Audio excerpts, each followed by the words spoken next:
Rajahuli BSY ಮತ್ತೊಮ್ಮೆ ಗುಡುಗಿದ್ದಾರೆ. ಈ ಬಾರಿ ಹೇಳಿದ್ದಾರೆ, ಸಿದ್ದರಾಮಯ್ಯನವರು ಅಲ್ಪಸಂಖ್ಯಾತ ಕಾಲೋನಿಗೆ 1,000 ಕೋಟಿ ರೂಪಾಯಿ ಕೊಟ್ಟಿದ್ದು ಸರಿಯಲ್ಲ ಅಂದ್ರೆ ಹೇಗೆ ಅಂದ್ರೆ, ಮುಸ್ಲಿಮರಿಗೆ ಅನುದಾನ ಕೊಟ್ಟಿದ್ದಕ್ಕೆ ವಿರೋಧ ಇಲ್ಲ, ಆದ್ರೆ ಎಲ್ರಿಗೂ ಕೊಡಬೇಕಲ್ವಾ.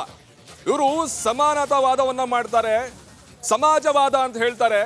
ಹೀಗಿರುವವರು ಮುಸ್ಲಿಮರಿಗೆ ಮಾತ್ರ ಯಾಕೆ ಕೊಡ್ತಾರೆ ಅಂತ ಹೇಳ್ತಾ ಮತ್ತೊಮ್ಮೆ ರಿಪಬ್ಲಿಕ್ ಕನ್ನಡಕ್ಕೆ ಒಂದು ಎಕ್ಸ್ಕ್ಲೂಸಿವ್ ಹೇಳಿಕೆಯನ್ನ ಕೊಟ್ಟಿದ್ದಾರೆ. ಲೋಕಸಭೆಯಲ್ಲಿ 28 ಕ್ಷೇತ್ರಗಳ ಪೈಕಿ 28 ಗೆದ್ದೇ ಗೆಲ್ತೀವಿ ಅನ್ನೋ ಒಂದು ಮಾತನ್ನ ಹೇಳಿದ್ದಾರೆ. ಅದ್ರ ಜೊತೆಗೆ ಒಂದು ಸುಳುಹನ್ನ ಕೊಟ್ಟಿದ್ದಾರೆ. ಶೀಘ್ರದಲ್ಲೇ ನಾನು ರಾಜ್ಯ ಪ್ರವಾಸ ಮಾಡ್ತೇನೆ ಅಂತ ಹೇಳಿ BSY ರಿಪಬ್ಲಿಕ್ ಕನ್ನಡಕ್ಕೆ ಎಕ್ಸ್ಕ್ಲೂಸಿವ್ ಆಗಿ ಹೇಳಿದ್ದಾರೆ.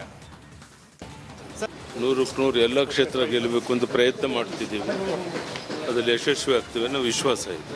ಅಷ್ಟು ಸೀಟ್ ಗೆಲ್ಲಬೇಕು ಅಂತ ಪ್ರಯತ್ನ ಮಾಡ್ತಾ ಇದ್ದೀವಿ.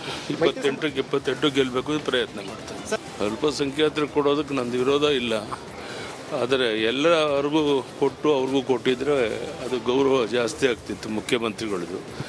ಅಲ್ಪಸಂಖ್ಯಾತರನ್ನು ಓಲೈಸ ಕೊಟ್ಟಿದ್ದಾರೆ ಅನ್ನೋ ಭಾವನೆ ಬಂದಿದೆ. ಈ ರೀತಿಯ ತೀರ್ಮಾನ ಸರಿಯಲ್ಲ.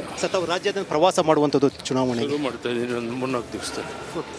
100%